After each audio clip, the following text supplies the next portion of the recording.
حضرت حبیب اجمی کہتے ہیں میں سود کا دھندا کرتا تھا، بڑا سود لاتا تھا،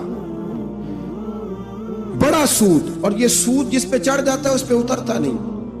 پاکستان کا بھی بنیادی مسئلہ یہ ہے کہ سود اتنی بڑی نحوست ہے کہ یہ اللہ رسول سے جنگ ہے، کیونکہ بہت زیادہ سود ہم دیتے ہیں۔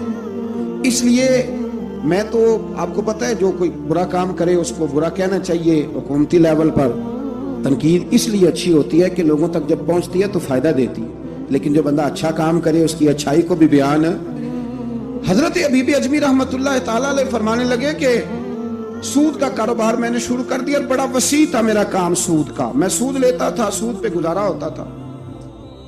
میری بیوی مجھے سمجھاتی تھی کہ یہ سود ہے، یہ حرام ہے، یہ غلط ہے، سے بچو۔ کہتے ہیں وہ کئی دفعہ مجھے کہتی تو میں ڈانٹ دیتا۔ ایک دن نا میں سود کے پیسے لے کے نا آ رہا گھر، اس کا میں نے گوشت خریدا، بیوی کو دیا کھانا پکانے کے لیے، تو اس نے ہنڈیا چولہے پہ رکھی۔ کہتے اس نے ذرا اس کے اندر چمچہ جو چلایا ہنڈیا میں، تو وہ لایا میں گوشت تھا پر سارے کا سارا خون بن گیا، خون بن گیا سارے کا سارا۔ اللہ اکبر۔ کہتے ہو میری بیوی چیخیں مارنے لگی اور لا کے میرے آگے رکھا، کہنے لگے یہ تیرے سود کے پیسے خون بن گئے، آج تجھے بھی پلاؤں اور تیرے بچوں کو بھی۔ وہ کہتے ہیں نا کچھ لوگ کے گھر کے کونے سے چیخنے کی آواز آتی ہے تو سارے پیر بلائیں یا فرق کوئی نہیں پڑتا۔ تو میں کہتا ہوں پھر غور کر لو، شاید اس کونے میں کسی یتیم کے پیسے لگ گئے ہوں، کسی بیوہ کی آہیں ہوں۔ اگر اس رقم کوئی گھر بن جائے نا تو پھر ساری دنیا کے پیر جمع کرو تو چیخنے کی آوازیں بند نہیں ہوا کرتی۔ حضرت حبیب اجمی رحمت اللہ تعالیٰ علیہ فرمانے لگے کہ وہ جب بن گیا نا خون، تو اب میرے اندر نا چوٹ لگی کہ یار اگر دنیا میں اللہ تعالیٰ مجھے نظارے دکھا رہا ہے تو آخرت میں میرا کیا بنے۔ کہتے میں درد کے ساتھ باہر نکلا۔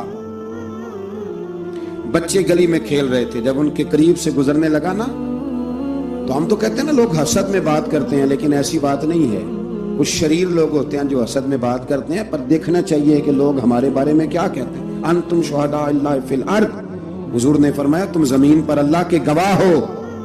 مومن جو تمہارے بارے میں کہے کان لگا کے سنو۔ لوگ تمہیں کیا کہتے ہیں، کن لفظوں سے یاد کرتے ہیں، جن لفظوں سے لوگ دنیا میں یاد کرتے ہیں مرنے کے بعد بھی انہی لفظوں سے یاد کریں گے، انہی لفظوں سے۔ کوئی تمہارے لیے ہاتھ اٹھا کے دعا نہیں کرے گا۔ ہاں اگر تم نے خیر کی ہوگی تو پھر لوگ گلیوں سے نکل کے آئیں گے، پھر لوگ روئیں گے کہ بندہ بڑا تھا۔ تو حبیب اجمی کہتے ہیں میں باہر نکلا تو بچے کھیل رہے تھے، تو ایک بچہ ان میں سے کہنے لگا پیچھے ہٹ جاؤ، پیچھے ہٹ جاؤ، بڑا ظالم ہے، بہت بڑا سود خور ہے۔ چھوٹا بچہ، ایسا نہ ہو کہ اس کے پیروں سے مٹی اڑے اور ہمارے کپڑوں پہ پڑ جائے تو ہمیں بھی نحوست ملے، چھوڑو سودیہ ہے۔ کہتے ہیں میرے دل پہ اور چوٹ لگی، میں نے کہا یا اللہ تیری چھوٹی چھوٹی مخلوق بھی مجھ سے نفرت کرتی، یہ بچے تک کہتے ہیں کہ میں اس طرح کا ہوں۔ بچے فرمانے لگے، میں وہاں سے سیدھا حضرت حسن بصری کے پاس گیا، میں نے کہا حضور مجھے توبہ کرا دیں۔ یہ پتہ ہے اللہ والوں کے پاس لوگ کیوں جا کے توبہ کرتے تھے، مرید ہوتے تھے؟ اس لیے کہ توبہ پہ قائم رہنا بڑا مشکل ہوتا ہے۔ کوئی ایسا بندہ ہونا چاہیے جو ہمیں توبہ پہ قائم رکھے، جو روز ہمیں نصیحت کرے۔ دیکھیں نا ہمارے سینئر ہوتے ہیں ہر فیلڈ میں، اگر کہیں ہم الجھ جاتے ہیں تو اپنے سینئر سے بات کرتے ہیں۔ تقوی کے پرہیزگاری کے راستے میں بھی ہمارا کوئی سینئر ہونا چاہیے تاکہ وہ ہمیں بتائے کہ پرہیز کہاں کرنی ہے، دوائی کیسے کھانی ہے اور آگے کیسے بڑھنا ہے۔ فرمانے لگے میں حضرت حسن بصری کے پاس گیا، توبہ کی، معافی مانگی، گڑ گڑایا، بڑا رویا۔ تو خواجہ حسن بصری نے مجھے توبہ کرائی۔ میں نے پکا ارادہ کیا کہ مر جاؤں گا پر حرام کا پیسہ نہیں کھاؤں گا، مر جاؤں گا حرام کا لقمہ نہیں کھاؤں گا۔ ویسے بھی ہم زیادہ کھا نہیں سکتے، یہ وارثوں کا مال ہوتا ہے، ہمارا تھوڑی ہوتا ہے۔ ہم کسی کے مال کے محافظ بنے رہتے ہیں، اور کھائے گا کوئی اور حساب دے گا۔ اور جہاں تک بچوں کا معاملہ ہے نا، بچے اچھے ہوں نا تو پیسے بانی جاتے ہیں، اور بچے نالائق نکل آئیں تو جو ہوں وہ بھی اجڑ جاتے ہیں۔ تو اس لیے محنت تربیت پر ہونی چاہیے، نہ کہ بینک بیلنس پر ہونی چاہیے۔ حضرت حبیب اجمی کہتے ہیں واپس آیا سچی توبہ کر کے، ایک لقمہ حرام نہیں کبھی لوں گا۔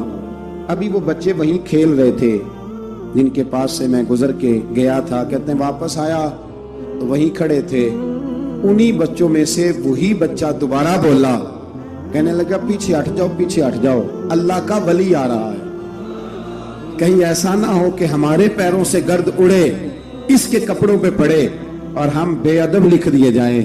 کہتے ہیں میں نے چلتے چلتے چیخ ماری کہ اے اللہ، ابھی تو میں آج بدلا ہوں، آج میں بدلا ہوں تو تو نے میرے حق میں ساری گواہیاں بھی بدل دی ہیں، تو نے سارا نظام بدل کے رکھ دیا ہے۔ تبدیلی اپنے اندر لائیں، روح کے اندر لائیں، مزاج کے اندر لائیں۔